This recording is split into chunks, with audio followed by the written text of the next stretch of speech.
Nossa,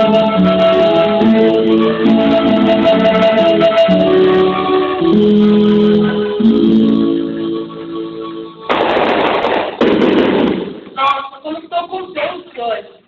Logo, me casarei com meu filho do noivo, o José. Tenho tanto preparo para isso.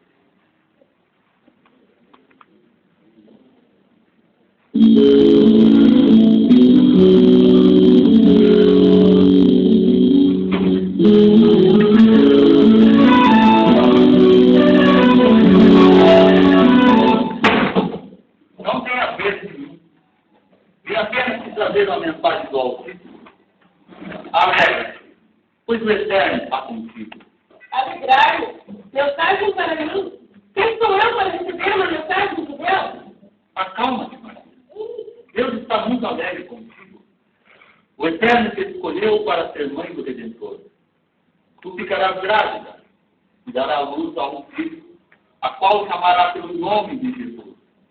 Este será grande e será chamado Filho de Deus. Ele reinará para sempre. Grávida? Como posso ficar grávida? Não sou casada ainda.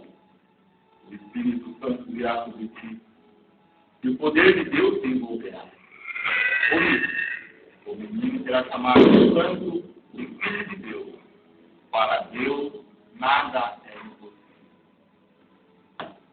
Eis aqui a serva do Senhor. Que aconteça comigo a vontade de Deus.